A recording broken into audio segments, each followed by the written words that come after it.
హరి ఓం. మా ఛానల్కి స్వాగతం. చూస్తున్న వీక్షకులకు ప్రేక్షకులకు ప్రియ కాలభైరవ భగవద్బంధులకి స్వాగతం పలుకుతూ మమ్మల్ని ఎంతగానో ఆదరిస్తూ ఉండబడినటువంటి ప్రియ సోదర సోదరీమణులకు సనాతన ధర్మ సంరక్షకులకు జ్యోతిష్య అభిమానులకు స్వాగతం పలుకుతూ అందరిపైనను గణేష నిమజ్జన మహోత్సవ శుభాకాంక్షలు. గంగా తీరం వైపు వెళ్తున్నటువంటి గణపతి స్వామివారిని ఒక ఆశీస్సులు. తండ్రి కైలాసం నుంచి వచ్చి మేము చేసిన పూజలంతను కూడా స్వీకరించి మమ్మల్ని ఏడాది వరకు సంపూర్ణ ఆయురారోగ్యాల చేత ఆశీర్వదించమని సాగర తీరం వైపు స్వామివారి వెళ్తూ ఉంటారు కనుక అందరూ స్వామివారి యొక్క ఆశీస్సులు పొందుదాం. అఖండమైనటువంటి అష్ట కష్టాలకు స్వస్తి పలుకుదాం. అష్ట ఐశ్వర్యం స్వాగతం పలుకుతాం. 16/9/2024 నుండి 30/9/2024 వరకు పుట్టినటువంటి వారందరికీ కూడా ముందస్తుగా జన్మదిన శుభాకాంక్షలు. గతంలో వివాహం చేసుకున్న వారికి వివాహ వార్షికోత్సవ శుభాకాంక్షలు. ద్వాదశ రాశుల్లో గ్రహ గమనాన్ని ఒకసారి వీక్షింపచేద్దాం. వృషభ రాశిలో దేవగురు బృహస్పతి శత్రుస్థానంలో సంచార స్థితి. మిథున రాశిలో కుజ భగవానుడు సంచార స్థితి. సింహరాశిలో బుధ భగవానుడు సంచార స్థితి. కన్యరాశిలో త్రిగ్రహ కూటమి రవి శుక్ర కేతు సంచార స్థితి. కుంభరాశిలో శని భగవానుడు స్వక్షేత్ర తిరోగమన వక్రగమన సంచార స్థితి. మీనరాశిలో రాహు సంచార స్థితిలో ద్వాదశ రాశుల్లో గ్రహ గమనాలు ఈ విధంగా ఉన్నాయి.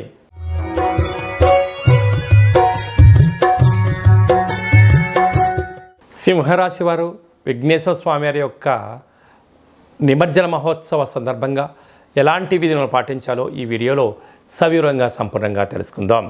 సింహరాశిలో ఏ నక్షత్రాలు వస్తాయనగా మఖా నక్షత్రంలోని 4 పాదాలు, పుబ్బా నక్షత్రంలోని 4 పాదాలు, ఉత్తరా నక్షత్రంలోని 1 పాదం కలిపితే సింహరాశి. చాలామందికి పుట్టినటువంటి కాల సమయంలో డేటా బర్త్లు లేనటువంటి కారణం వలన పేరు యొక్క మొదటి అక్షరాన్ని అనుసరిస్తూ ఆ రాశిని తెలుసుకునే ప్రయత్నం చేద్దాం. మా, మీ, మూ, మే, మో, టా, టీ, టు, టే అక్షరాల వారందరూ కూడా సింహరాశి జాతకులే.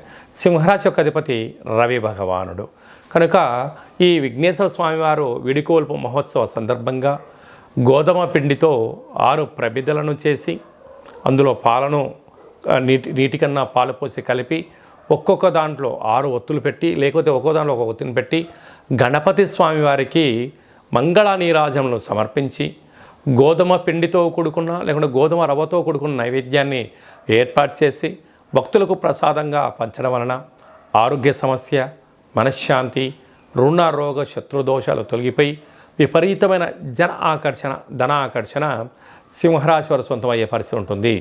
రాశిలోనే బుధ భగవానుడు ఉండడం వలన బుద్ధికారకుడైనటువంటి బుధుడు బుద్ధినిచ్చి ప్రసాదించే విఘ్నేశ్వర స్వామికి ఆశీర్వాదం వలన అంతా మంచే కలుగుతుందని చెప్పి గమనించాలి. ధనవాకు కుటుంబ స్థానంలో రవి శుక్ర కేతు సంచార స్థితి ఉన్నప్పుడు దయచేసి విందులని వినోదాలని ఆర్భాటాలకు వెళ్ళొద్దు. ఉన్న దాంట్లో సమృద్ధిమైనటువంటి మంచి జ్ఞానం చేత ధనాన్ని కాపాడే ప్రయత్నం చేయండి. స్థిరచర ఆస్తులు మీ సొంతమయ్యే పరిస్థితి చాలా అధికంగా ఉంటుంది. అదే కాకుండా సప్తమ స్థానంలో శని భగవానుడు వక్రగమన సంచార స్థితిలో ఉన్నప్పుడు వీలైనంత వరకు ప్రేమకు దూరంగా ఉండండి. భార్యాభర్తల మధ్య విభేదాలు వచ్చే అవకాశాలు ఉన్నాయి. నూతనమైన కార్యక్రమాలను ప్రారంభించడానికి ఇది అంత సరైన సమయం కాదు అని చెప్పి గమనించాలి. అష్టమంలో రాహు అనేక మంది శత్రువులు పొంచి ఉన్నారు.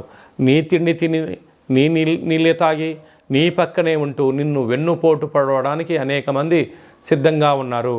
ఎవరు మనవారు ఎవరు పరాయి వారు అని ఆలోచించుకోవడము మీ వ్యక్తిగతం అని చెప్పి గమనించగలగాలి. రాజ్యస్థానంలో గురు సంచార స్థితి ఉండడం వలన ఉద్యోగాల్లో, గృహంలో, వ్యాపారంలో మార్పులు సహజంగా ఉండే పరిస్థితి ఉంటుంది. కనుక ఇలాంటి కాల సమయంలో ఆధ్యాత్మికమైన చింతన, మంచి పుస్తకాలు, దేవాలయాల దర్శనాలు, దానం ధర్మం సేవ వలన మనశ్శాంతి మీ సొంతం అవుతుందని చెప్పి గమనించాలి. లాభస్థానంలో కుజుడు ఉండడం వలన స్థిరాస్తులు చరాస్తులు సింహరాశి వారి సొంతమయ్యే పరిస్థితి చాలా అధికంగా ఉంటుంది. ప్రభుత్వ ఉద్యోగస్తులు, వ్యాపార కార్యక్రమాలు, మిలిటరీ రంగంలో ఉండబడినారు, గృహ భవన నిర్మాణ కార్యక్రమాలు, వ్యవసాయ సోదరీమణులకు చాలా మంచి కాలము రాబోయేది. అంతా మీ యుగమే అని చెప్పి గమనించాలి.